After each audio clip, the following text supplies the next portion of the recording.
All right. Today we've got a mail call. I already opened it. I'm not gonna lie because I'm one of those kids. I just have to be me. And what you got? What's good? What's good out there? What's everybody enjoying? Today we have something. I couldn't get one of these for a while. I'd been wanting one, but priorities take place, and be it projects or things going on, medical, whatever. Things just happen, and then we find ourselves in times where you can't get things. And this bad boy, for whatever reason it was unavailable. And those who did have them were charging a premium for them. And don't get me wrong, I don't mind supporting the community, but I like more toys. More toys means spending correctly for the good stuff. So that being said, let's take a quick look at what we have. And obviously, we'll go over some other things with people today. But what we have here is the who knows it? Anybody know it? Take a shot at it. Arl knows it. He says he wants to tell everybody how he knows it. Yo, Jumbo. Yo, it's Jumbo. It's big. I like big knives, and I cannot lie. All right. Well, just getting here. I do have some scales or some scale material that I'll be turning into scales. Look at that bad boy. That I'll be turning into the scales that I want for it. As well, I like to touch just about everything that I have, so that's pretty centered, right? Everybody can see that? Yeah, that's pretty good. So, yeah, I'm not unhappy with it. Hey. All right. Sharp wise, it's pretty sharp. Um, it's it's premium-ish steel. I mean, it's S30V. It's pretty darn good. I'm not unhappy with it for what my intent is with this. S30 is great. So, you can have some items that are not necessarily the excuse me, we got some flies today. Not necessarily maybe one of the super steals that you want to brag or boast about, but one of the good things is that depending on the maker, some of those steels can do a lot better than in certain hands than others. And this one, Spyderco, they do pretty well. They're while the factory edge is maintained, it's pretty decent. I don't hate other people touching them once it needs to be touched, but I'm not going to go out and redo anything strictly for the sake of doing it, or putting a mirror finish on the edge or anything like that just to do it. I usually like to use things unless it's a gift, just the way that they came from the factory. Anything that I can spruce up because it's special or whatever, I'll do so. But for the most part, I use them until they need to be taken care of, and then I'll have them taken care of properly. So that being said, I'm pretty excited about this one. It's super lightweight. Uh, I always liked the Yojimbo, but it was small in my hands. This is not. Anybody that knows me knows I'm a larger man. I'm 6'4". I don't have giant mitts, but I know some people disagree with that. You know who you are. Um, people like to, as friends, we like to make fun of one another. But yeah, I don't think I have giant hands, but coming from a larger man, that's probably a silly thing to say. Uh, I usually like my knives somewhere around the 375 to or 37 to 4, maybe just a little bit over 4. And that's for my everyday carry. If I'm carrying something that's 3.5, it's usually like an auto, one of the bigger brands, something I can count on. It's got a little bit of girth to the blade or the stock itself, and it feels solid in my hands. But there's some fantastic blades out there that um, there's some really good fixies that I like that just did not fill my hand, and through that, it made me dislike the knife. Didn't dislike the craftsmanship or the quality or the build or the look. It just didn't fit me, and that is what it was. So, unfortunately, they had to scoot on down the road, or they just got put up into the collection. And I keep, if they're extra special or have some special meaning, I'll hold on to them and just maintain them because they're kind of cool to go to one of my kids or whatever someday. That being said, like I said, super happy about this. I'll spare everybody what I'm planning on doing with it, but anybody that knows me knows that I do like what I like. Sharp wise, it's pretty sharp. I had some papers out here, but this is some pretty hard card stock. I don't know if this is probably the best thing. It's not. Yeah, it's well here with your show, but and that thing will shave them. I mean, it's. I'm not trying at all. So it's just that's pretty good. I mean, it gets right through it, and that's pretty heavy stock. So I did have it on some other paper, and it went through that like butter. So not unhappy with it at all. Uh, Handles light in the hands. The G10, it's tacky. I mean, it's nice. I haven't put any kind of proteins on it or water. I always like to test anything, be it grip mod or whatever scales. When I had a lot of the interchangeable like pistol hand grips or whatever, I would always put some kind of protein on them. One of my favorites is just running ketchup on it. Ketchup's one of those things that has the right type of proteins. It'll get sticky and harden up a little bit in your hand. So it can kind of give you an idea of what could happen if you get certain fluids on there. Water, rain, that's pretty easy. Just pour some water over there and make it what it is. But um, yeah, if you're worried about how it's going to react in your hand, if it's got something besides the water on it or a little bit of sweat, those are easy ways to do it. And then you just wash it off, and of course, oil it. Make sure you oil it because some of those things with proteins, especially like a ketchup, whatever, is very acidic, and you don't want to be ruining something just to see how it feels. So, oh, that was short. So that being said, yeah, I like it. I mean, it handles well. I haven't welded or anything yet. I'll put some KPL on it here shortly. Uh, Not a deep carry, but that will probably change for me because it being larger, I don't like them sticking out and catching on things, scratching up, tearing up my car seats and scratching things. I like covers on covers on covers, so I will probably be doing a custom carving myself on the scales that I intend for this. Uh, like my Benchmades and a few others, like my copper Benchmade, one of my favorites that I've done. I really like the work put on there. Try to go for like a hand hammered look. Those of you who have seen that, a lot of people really like the way that turned out. I'm not trained in it. I just dabble. I'm hobbyist, whatever. There's some fantastic people out there, some real artisans that know what to do with these to make them do what they do. So make it a little bit craggy and kind of cool. Something I can kind of grip to. Maybe not as flat. Give a little bit of a radius or a dome to it so it kind of fits in the palm swell a little bit. Holding on to it, I don't feel any hot spots for me. That doesn't mean that there's not necessarily going to be one. I just haven't had it for that much time. What I would like some jimping up here. So that being said, obviously, if I add some jimping, that's going to cause an issue with the finish.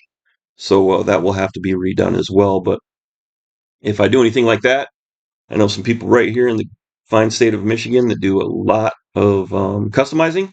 They can handle that for me. That being said, it's not too bad of an edge. I don't have all the specifications on it. I just know this: 4 inches. Weight wise, it's super light. It's very light. It's not like some of my bigger ones. I like things like Max Ace.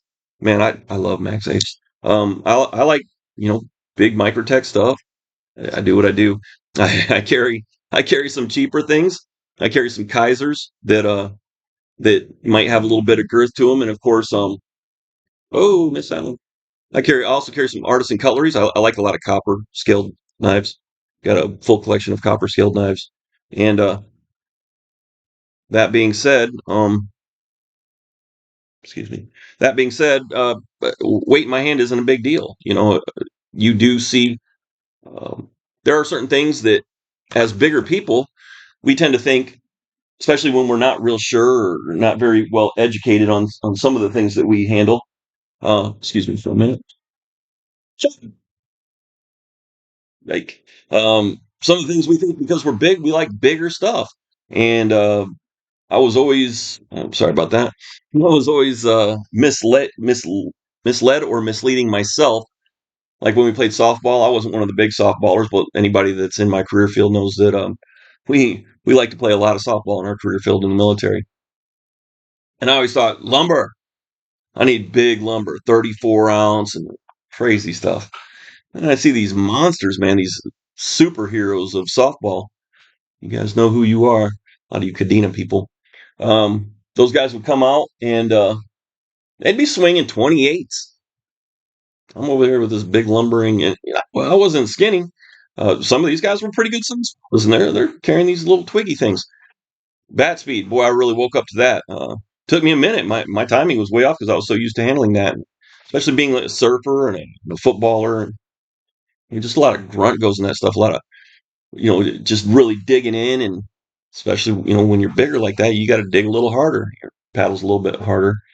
So I didn't mind the bigger stuff, and there's a point where you realize that when you train, a lot of times it's easier to train heavy, and then that way when you get out there, you've got lighter hands, lighter feet, whatever.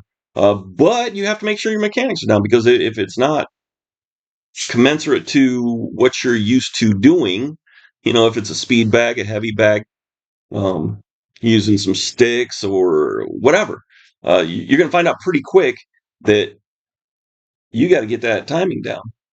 Otherwise, that stuff is not well in your hands. So I like some of those things. As I've gotten older, when I was a young man, I like big. I was a skinny kid, man. 173 pounds when I graduated from high school. I was 6'4", right on the 6'3", 6'4" mark, and graduated. I was a lineman. I was the most valuable lineman, and only 173 pounds. I brought a lot of heat. Had some great coaches. Had some great players around me. Luckily, I'm still in contact with some of those guys. We have a lot of fun with it, and went on to play ball after that. And that using those bigger, heavier things, I think, kind of helped me. But there are training times when you want to use lighter.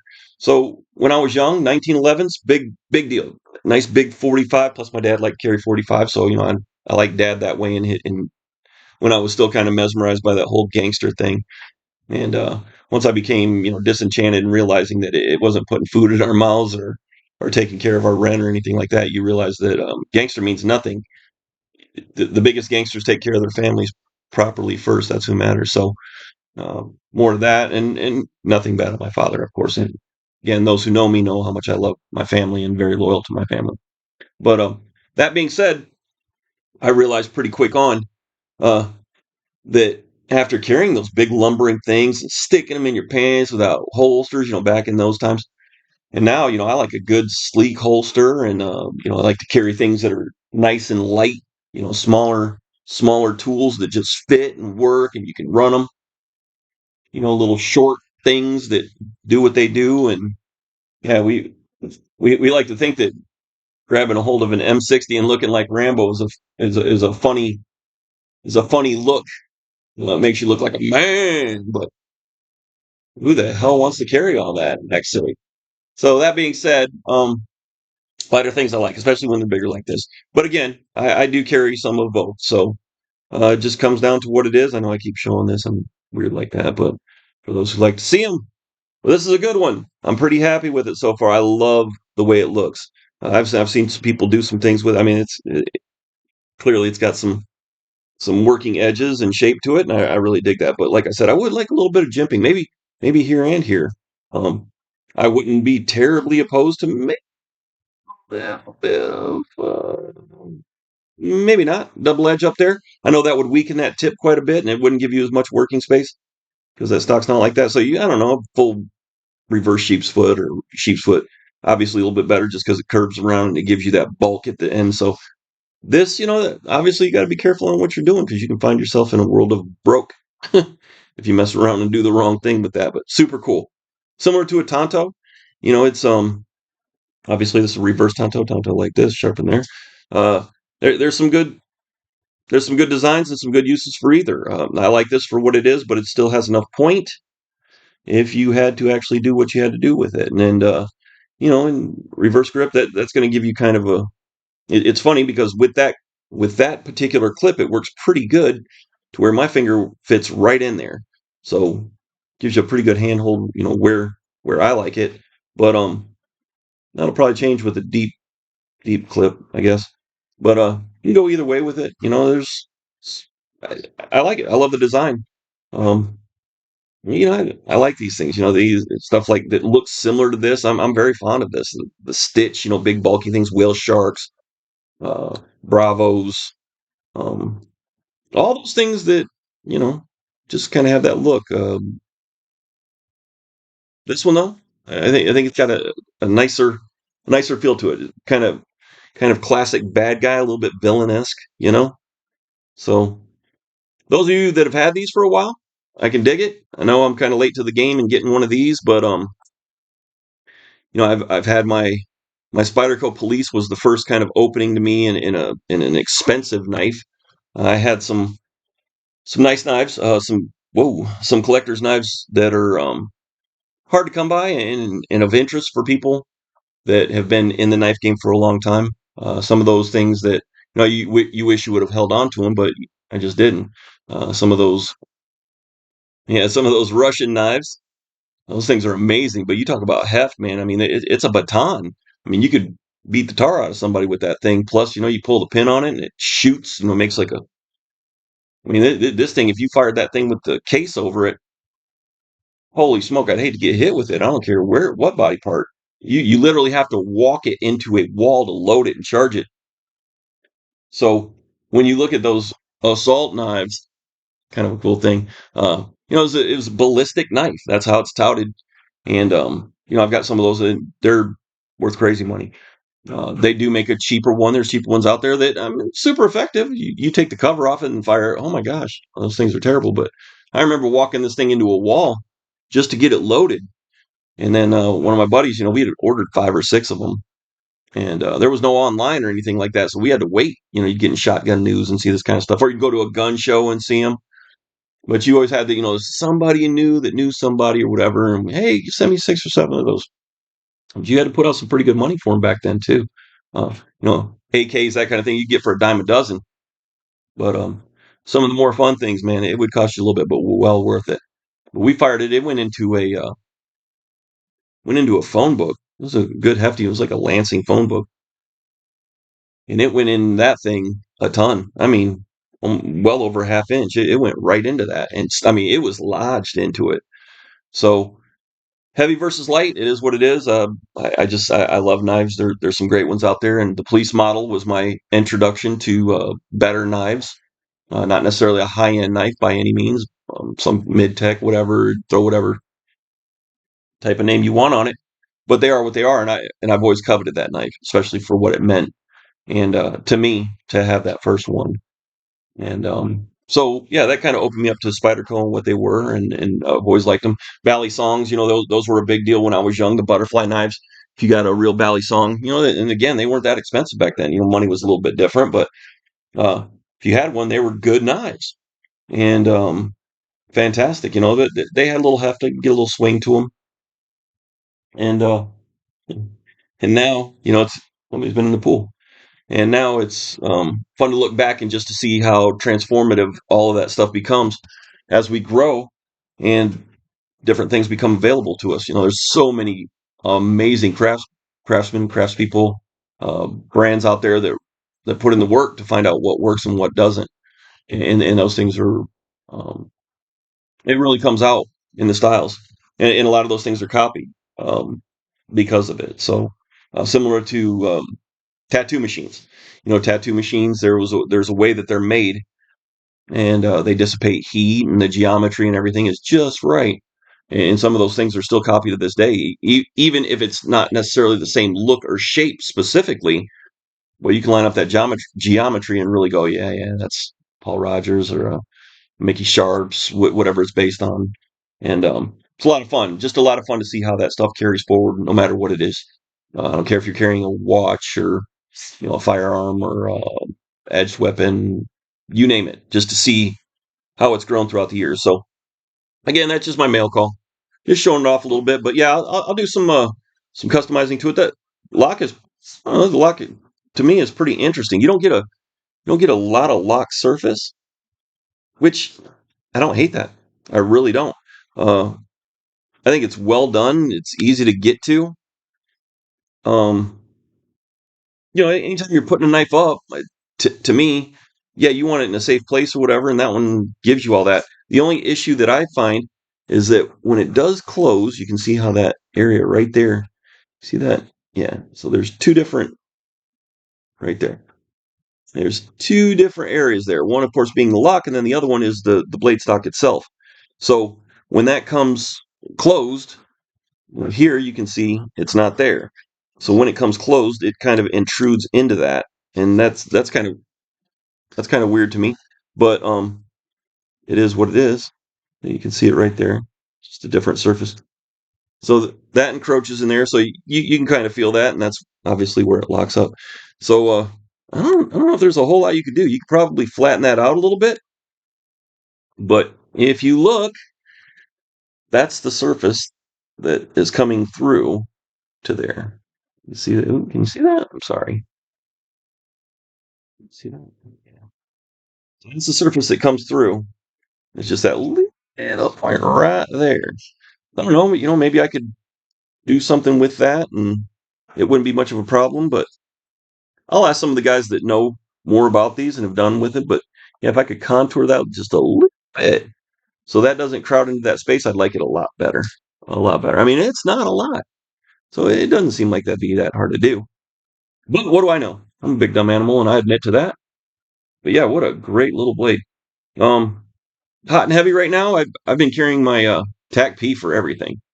My goodness, I love a good tool. I love a good tool. Anybody that knows me um, goes into my barn or whatever, and I like to have everything that's available out there. I like to have. So if it's going to make the job easier, better. I'm hoping those are probably like 6 and 8s. I'll have to check in. Uh, but yeah, anything that makes the job better or easier or faster, I like to have those things. So having a difference of everything is kind of nice if you can afford it. Some people, they keep 2 or 3 knives and they trade them off and just so they can handle them and kind of see what it is. And I can respect that and I appreciate it. A lot of guys don't hold on to these things forever. I'm weird like that. I have a lot of my first evers, not a lot, but a good portion of them. Uh, doesn't make my wife happy, but yeah, it is what it is. We're just different people. So, she's one of those people that likes to, keep things moving. So, I'm one of those guys, just like my first Harley. My first Harley is actually still around. So, my daughter has it and her guy, but they were talking, and there's a possibility that bike could come back to me. I would prefer it stay with them, but hey, if you're not going to have it, you're not going to have it. And I would love somebody to have it that would appreciate it. It'll probably go to auction because it's a classic. I would prefer it not get chopped up, but once you buy it, it's your bike. You get to do what you want with it. But yeah, if you can keep those things and kind of look back and have the meaning to them, that's pretty cool. But like I said, I've got an uncle. He's one of those guys. He likes to flip flop his stuff. Always keep it moving, trying out the new stuff. Mad respect to that. I get a hold of something I like, and I think we've all been in that place where we had something we really liked, and we thought we would like something a little bit more.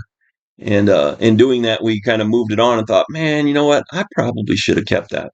Looking back, it's one of those things. There's some items out there that I certainly have done that with. Uh, Young, needed the money, whatever. When you're a young military guy, there's not a lot of room to have stuff because you live in a small area. So you had to be very selective, not only in buying, but what you kept as well. So I couldn't have a surfboard quiver, 10, 12 surfboards. Now I do, and I don't surf that much. So all these things will probably have to move on at some point. I've got some classics. Are they worth anything? I don't know, man. Everybody puts a value on it. Right now, probably not. People put a value on food and those kind of things. So collector's items, it's really going to depend on the item. Right now, there's a lot of value in firearms. Firearms are hot and heavy. It's never been easier, and it's never been more available in the shape, sizes, and flavors. So it's kind of nice. The problem is a lot of people that are get into it, and claim they're building things, but they don't know how to put an optic on. They're mismatching barrels, and they're buying the wrong stuff, and some of that, they will talk bad about an item because they don't actually know how to break it in or whatever. And that's that's a pretty arguable point. A lot of people with the breaking in a firearm. So I'm not going to get into it, but um, I learned at a young age that if you treat everything the same way upon initial handling of it, uh, you can sort some things out. So, I was told that when you get something, just make sure it all fits. We used to do like the blueprinting. You would use some blueprint paper and you could go through and check some surfaces and make sure they're all mating. And you could see some wear and tear.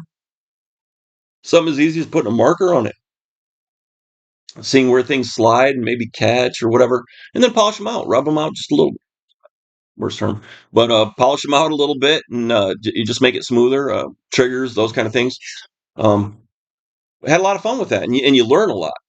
But with that being said, some of these people will badmouth the product because they don't really understand how those things go together, or some of the operational functions of them. And in that, you get to thinking that it's the problem with the tool and not the person, and you're missing that anything we have, it's always going to be the person.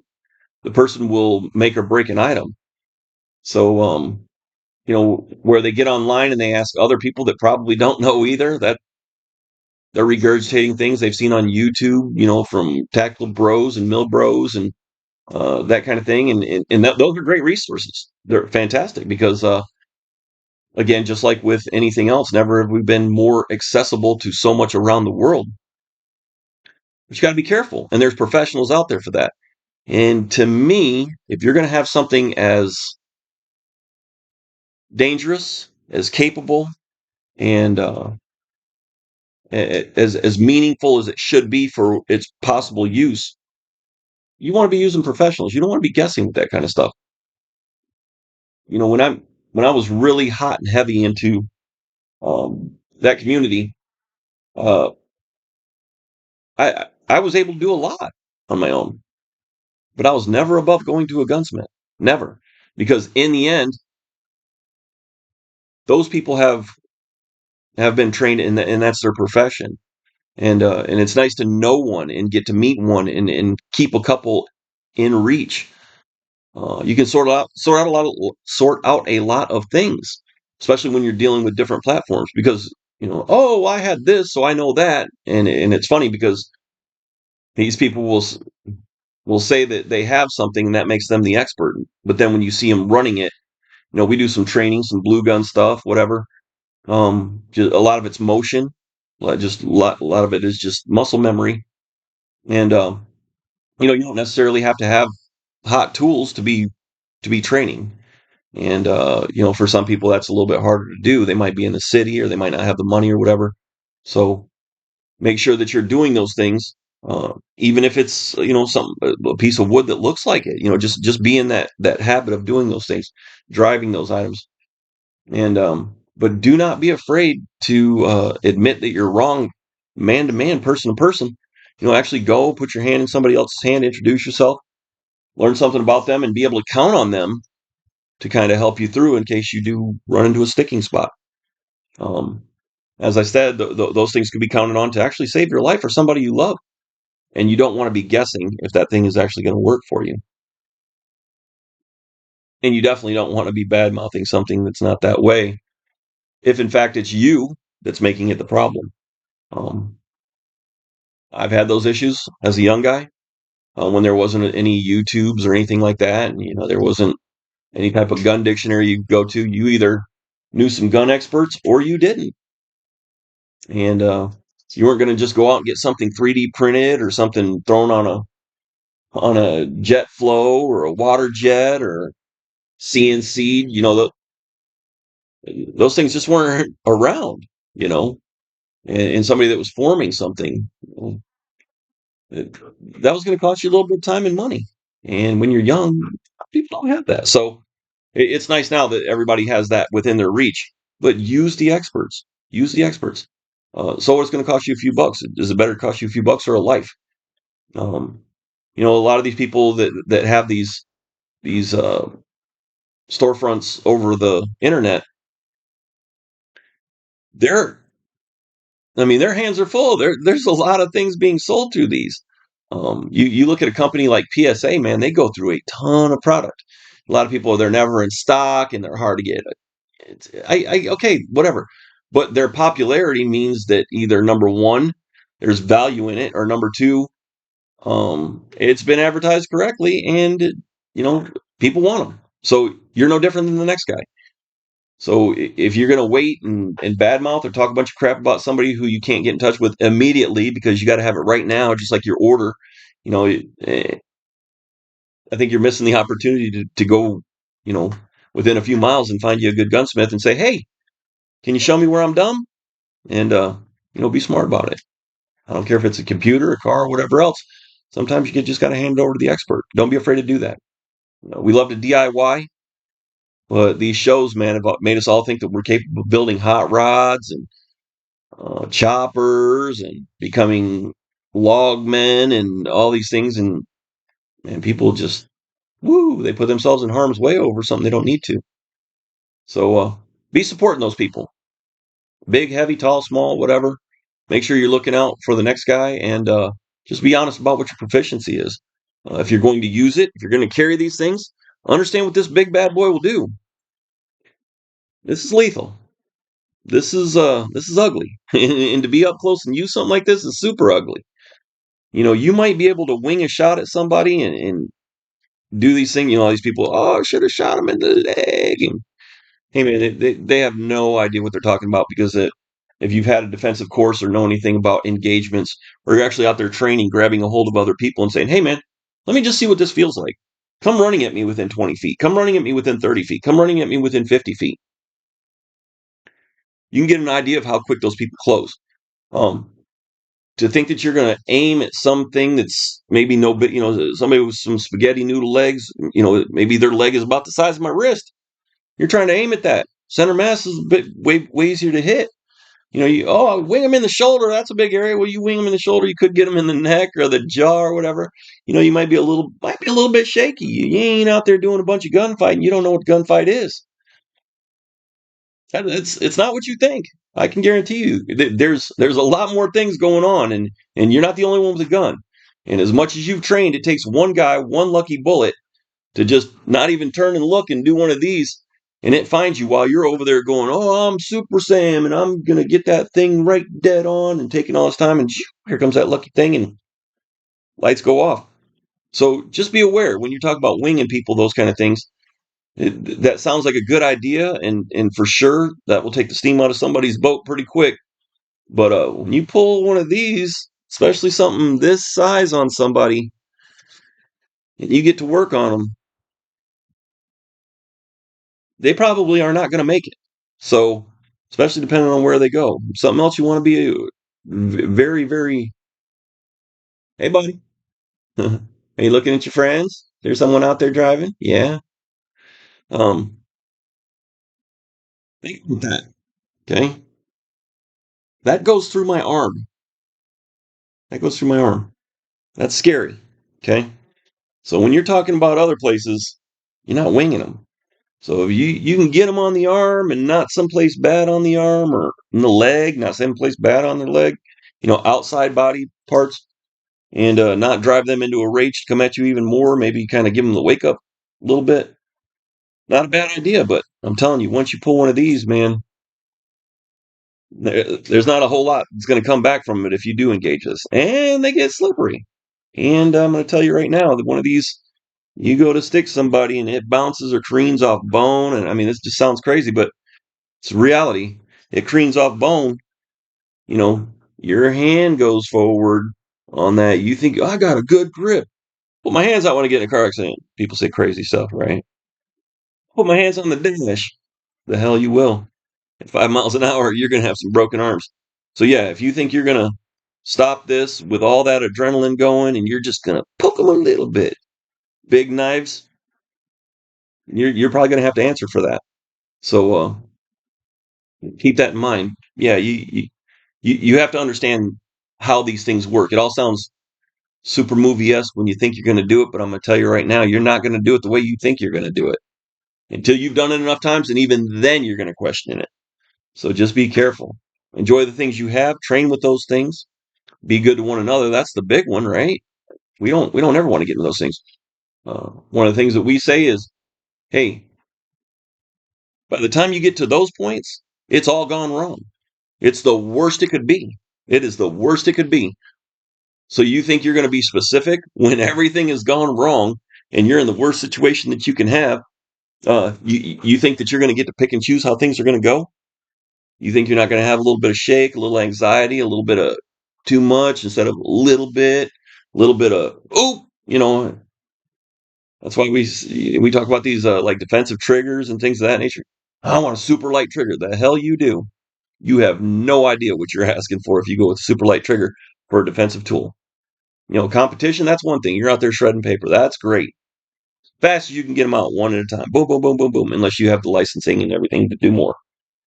But I'm going to tell you, when you're sitting there and you're holding to that wall or what you think is a wall, and that grip is hard and your adrenaline's going and you're not really sure what's going on, and all of that thing that's going on in the miracle that is your body, one of them things slips out.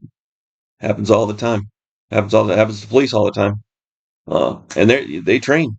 They train. I'm not saying they're the best trained. I'm not saying they're the worst trained. I'm certainly not saying they're all the same. But even the best person has let one rip, and I've seen it on ranges. I've seen it in the military on ranges. Uh, I've seen some downright just killer trainers. Oopsie. And luckily, it was pointed the right way, and somebody wasn't harmed. Just keep those things in mind. I need a big knife. I need a big Rambo knife. You really want to be wielding that thing because, the quicker and the speedier you are to get in and out of something, the better off you are. A big knife just means what? One more opportunity. I mean, if that person has the right tool, stick, tire iron, whatever, they can interrupt that flow and they can do it pretty quick. So, um, then that thing is pointed at you. So be careful about that. But enjoy your tools. Hope you have a good day. Hope this wasn't too long. I ramble all the time and I always overdo it. But it's what you love of me, right? That's why you come here to hear me do all this. If there's anything that you want to know about anything we post, or if there's something out there that's a product, I don't care what it is. We've got, a million pair of boots, a ton of knives, a ton of tools, been through multiple vehicles, multiple tunes, you name it. Zero turns, whatever. Hit me up. Gear, kit, uh, vest, training stuff. Don't be afraid to hit me up. I'm always more than willing to share with anything that I have. Now, that being said, also don't worry about, if you've got something that you want to get off your shoulders about, something you don't like that I'm doing, let me know. I'm a human. Now, if you're going to come in and just badmouth for the sake of badmouthing, well, you're going to be treated like anybody else that is. You're not going to get any kind of time out of me for that. That's invaluable. Or that's not valuable. Invaluable, more than valuable. But that's not valuable to me. So I won't engage with people like that. Not that I can't hear it, it's just that I won't. There's people that I want to hear from, and there's value to my time. And if you think you're just going to sit around and badmouth people that I know or talk bad about something for the sake of talking bad because you're sitting behind a computer, hey, there's a billion people out there you can do that with. I'm not going to be the guy. Um, I've got things to grill. I've got stuff to work on, places to go, things to enjoy, people to see. Um, there's a lot of beautiful things out there. Let's do better for those as opposed to the other. We're here about having fun. If you're always too quick to point the finger at somebody else for something they're doing, you might be able to spend some of that time pointing the finger at yourself. Do right by you. We don't all need to agree. We're diverse people. We're all going to be different. I don't care if you're twins. We're all going to have differences, and that's okay. That's what makes this so amazing because our access to difference is how we're going to learn better. Don't forget the humankind in that. There's somebody behind that. You don't want to be treated a certain way, and you got to be careful about how you pretend you're going to be treated because some people aren't going to treat you that way. Some people are going to give you a little bit different wake up call. Some things might cost you, and we don't want anybody put in that position. I know I've never liked that position, and I certainly don't like putting others in that position because they felt that they had to get some sort of reaction out of me to get that, and then they're very unhappy that that happened. And I'm always unhappy that it happened because man, some of that stuff hurts. Doesn't matter if I win or not. You're always going to lose. You get broken hands, you get hands that look like this after years. These aren't fun when you wake up. There's a lot of things that have gone on with these, and I don't know how many scars you can see. But some of these, I almost lost some of these fingers.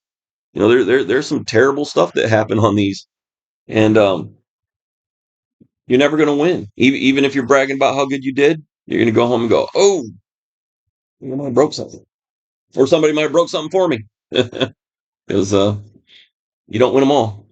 I know that for a fact, and at least I'm truthful about it. So those who have never done it, it's like tools or anything else. The way you see it and the way it goes, if you're not a runner or a track star, videotape yourself running. If you think you're fast, videotape yourself running. You want to talk about a pro and something and how they do something. The guy's a loser. He's fat. He's slow. He's like a cupcake. Whatever. Um, Videotape yourself doing it. Might have a little bit different perspective then. Pay attention to you. Pay attention to you. Use your rules to be good one another, love one another. Hope everybody's being well, having a great day. God bless you all. Take care of you. Be well.